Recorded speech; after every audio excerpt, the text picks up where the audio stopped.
ಜೊತೆ ಮೊಹಮ್ಮದ್ ಹುಸೈನ್ ದಖ್ನಿ ಸರ್ ಇರ್ತಾರೆ. ಇವರು ನಿವೃತ್ತ ಶಿಕ್ಷಕರು. ಇತಿಹಾಸದಲ್ಲಿ ಅತ್ಯಂತ ಆಸಕ್ತಿಯನ್ನು ಹೊಂದಿದಂಥವರು.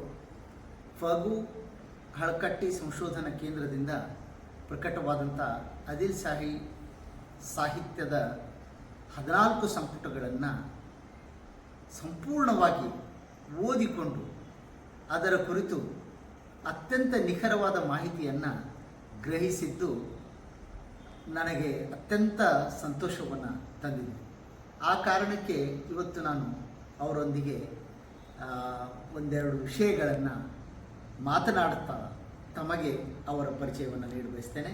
ಮೊಹಮ್ಮದ್ ಹುಸೈನ್ ದಖ್ನಿ ಸರ್ ಅವರೇ, ತಮ್ಮಲ್ಲಿ ಈ ಆಸಕ್ತಿ ನೋಡಿ ನಮಗೆ ನಿಜಕ್ಕೂ ಸಂತೋಷ ಆಗಿದೆ.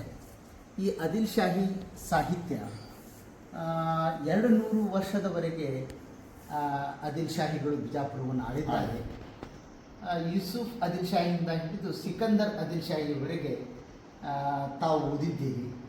ತಾವು ಗ್ರಹಿಸಿದಂಥ ಒಂದು ಆದಿಲ್ ಶಾಹಿ ಆಡಳಿತ ಕುರಿತು ಏನು ಹೇಳಬಯಸುತ್ತೀರಿ? ನೋಡಿ, ನಾನು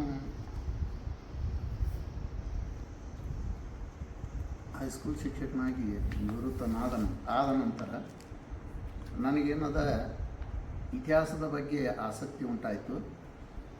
ನಮ್ಮ ಎಸ್ ನದಾಫ್ ಗುರುಗಳು ಆದಿಲ್ ಶಾಹಿ ಸಂಪುಟದಿಂದ ಒಂದು ಪುಸ್ತಕವನ್ನು ನಾವು ಕೊಟ್ಟರು.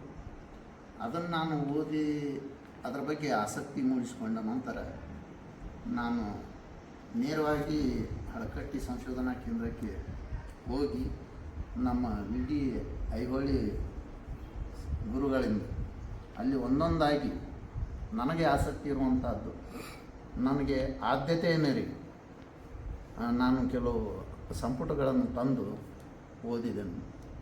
ಓದುವಾಗ ಬಹಳ ಆಸಕ್ತಿ ಮೂಡಿತು. ಅಷ್ಟೇ ಅಲ್ಲ, ನಮ್ಮದೇ ಆದಂಥ ನಮ್ಮ ಜಿಲ್ಲೆಯ ನಮ್ಮ ಆದಿಲ್ ಶಾಹಿಗಳು ಆಳಿದಂತಹ ನಮ್ಮ ನಾಡಿನಲ್ಲಿ ಕೆಲವೊಂದು ಇತಿಹಾಸದ ಘಟನೆಗಳು ನಮಗೆ ಗೊತ್ತಿರಲಾರಂತ ನಾವೇ ಅದರ ಬಗ್ಗೆ ಮಾಹಿತಿ ಇಲ್ಲದಂತೆ ಇದ್ದೆವು. ಅದಕ್ಕಾಗಿ ನನಗೆ ಆಸಕ್ತಿ ಹೆಚ್ಚಾಯಿತು. ಒಂದೊಂದಾಗಿ ನಾನು ಸಂಪುಟಗಳನ್ನು ತಂದು ಓದಿದೆ.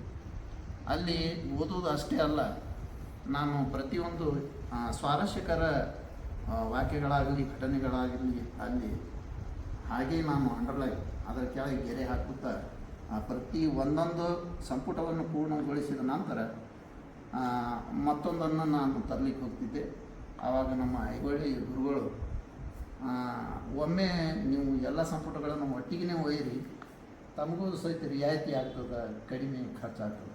ನನಗೂ ಒಂದು ಏನು ಎಲ್ಲ ಕೃತಿಗಳನ್ನು ಎಲ್ಲ ಸಂಪುಟಗಳನ್ನು ಒಮ್ಮೆಲೇ ಒಯ್ದು ಇಟ್ಟರೆ ನಾನು ಯಾವುದು ಮೊದಲು ಓದಲಿ ಯಾವುದು ಬಿಡಲಿ ಅನ್ನೋಂಥ ಒಂದು ಕನ್ಫ್ಯೂಷನ್ ನನಗೆ ಆಗ್ತದೆ ಅಂತ ತಿಳ್ಕೊಂಡು, ಬೇಡ ಸರ್, ನಾನು ಒಂದೊಂದಾಗಿ ಪೂರ್ತಿ ಮಾಡಿಂದನೇ ಒಂದೊಂದಾಗಿ ಹೋಗ್ತೀನಿ ಅಂತೇಳಿ ತಂದು ಒಂದೊಂದಾಗಿ ಓದಿನಿ.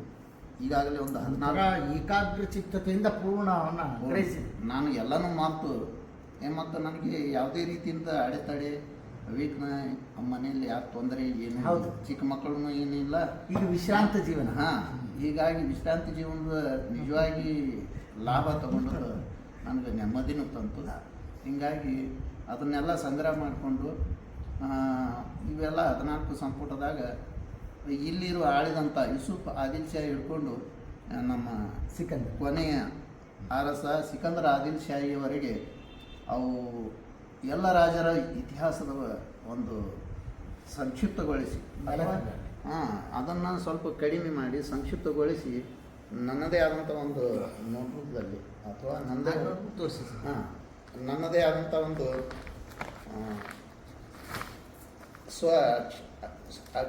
ಸ್ವ ಅಕ್ಷರಗಳಿಂದ ಈಗೇನದ ಈ ರೀತಿ ಈ ಮುತ್ತಿನಂಥ ಅಕ್ಷರಗಳು ಈಗ ನೋಡಲು ಅಪರೂಪ.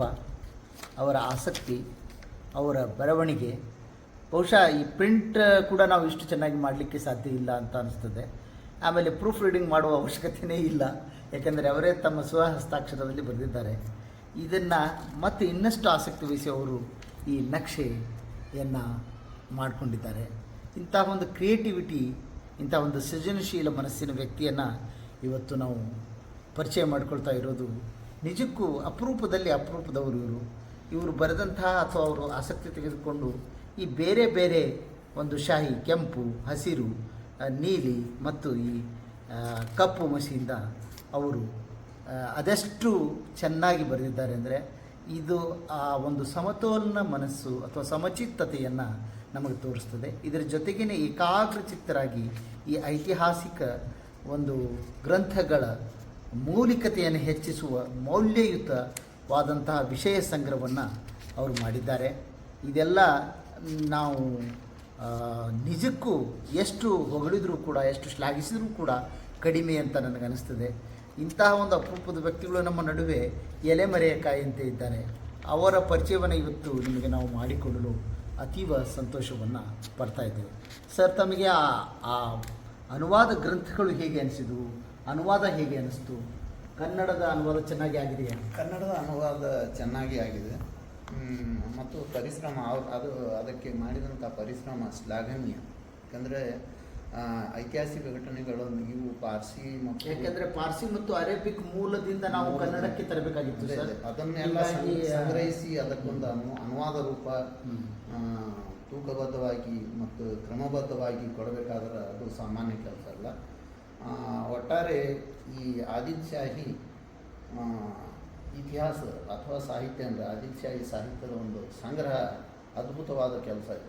ಸರಿ, 14 ಸಂಪುಟಗಳು ಎಲ್ಲರೂ ಓದಬೇಕು, ಕನ್ನಡ ಬಲ್ಲವರೆಲ್ಲರೂ ಅರ್ಥಕೊಳ್ಬೇಕು. ಅವಶ್ಯವಾಗಿ ಕನ್ನಡ ನಾಡಿನ ಮೂಲೆಗೂ ಇದೆಲ್ಲ ಸಂಪುಟಗಳು ಹೋಗಬೇಕು, ಮನೆ ಮನೆಗೆ ಅಥವಾ ಗ್ರಂಥಾಲಯಗಳಿಗೆ ಮುಟ್ಟಬೇಕು. ಇಲ್ಲ, ಜನ ಹೆಚ್ಚು ಹೆಚ್ಚು ಓದಬೇಕು, ಆಸಕ್ತಿಯನ್ನು ಪಡಿಬೇಕು ಅಂತ ತಾವು ಹೇಳ್ತಾ ಇದ್ದೀರಿ. ಅವಶ್ಯವಾಗಿ ಇಂಥ ಒಂದು ಮಹತ್ ಕಾರ್ಯ, ಮಹತ್ ಸಾಧನೆ. ಈಗ ಆದಿಲ್ ಶಾಹಿಗಳು ಆಳಿದ್ದು ಅದು ಇತಿಹಾಸ. ಆ ಇತಿಹಾಸವನ್ನು ಇವರು ಒಂದು ಕಡೆಗೆ ಸಂಗ್ರಹಿಸಿದ್ದು, ಇದು ಅದಕ್ಕಿಂತ ಹೆಚ್ಚಿನ ಒಂದು ಪರಿಶ್ರಮ ಪಟ್ಟಂಥ ಒಂದು ಇದು.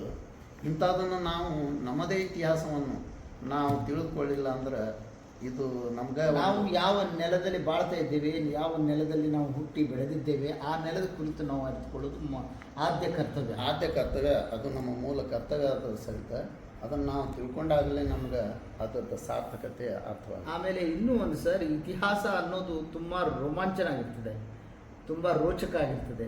ಇತಿಹಾಸದಲ್ಲಿ ನಮಗೆ ಒಂದು ಭಾರತದ ಇತಿಹಾಸವನ್ನು ನಾವು ತೆಗೆದುಕೊಂಡಾಗ ಮತ್ತು ಕನ್ನಡ ನಾಡಿನ ಇತಿಹಾಸವನ್ನು ತೆಗೆದುಕೊಂಡಾಗ ಎಲ್ಲೋ ಒಂದು ಕಡೆ ಒಂದು ಕೊಂಡಿ ಕಳಿಸಿಕೊಂಡಿತ್ತು ಇತಿಹಾಸದಲ್ಲಿ. ಅದು ಪರಿಪೂರ್ಣತೆ ಅನ್ನಿಸ್ತಾ ಇರಲಿಲ್ಲ. ಯಾಕೆ ಅಂದರೆ ಅದು ಅರಬ್ಬಿ ಮತ್ತು ಪಾರ್ಸಿ ಭಾಷೆಯಲ್ಲಿರೋದ್ರಿಂದ ನಮಗೆ ಅದನ್ನು ಓದಲು ಸಾಧ್ಯ ಆಗ್ತಿರಲಿಲ್ಲ. ಈಗ ಕನ್ನಡದಲ್ಲೇ ಬಂದಿರೋದ್ರಿಂದ ಆ ಇತಿಹಾಸದ ಒಂದು ಸರ್ಕಲ್ ಪೂರ್ತಿಯಾಗಿದೆ. ಆದಿಲ್ ಶಾಹಿ ಸಾಹಿತ್ಯ ಮತ್ತು ಆದಿಲ್ ಶಾಹಿ ಕಾಲದ ಇತಿಹಾಸ ನಮಗೆ ಸಂಪೂರ್ಣವಾಗಿ ಕನ್ನಡದಲ್ಲಿ ಲಭ್ಯ ಇದೆ. ನೀವು ಹೇಳುವಂತೆ ಪಾರ್ಸಿ ಮತ್ತು ಅರಬಿಕ್ ಭಾಷೆಯಲ್ಲಿ ಇರುವಂಥ ಇದರ ಸಂಗ್ರಹ, ಇದನ್ನು ಎಲ್ಲ ಸಂಗ್ರಹವನ್ನು ತಂದು ಇದನ್ನು ಕನ್ನಡಕ್ಕೆ ಅನುವಾದ ಮಾಡಿದ್ದು ನಮಗಾಗಿ ಇದು ಸರಳೀಕರಣ ಮಾಡಿದಂತೆ.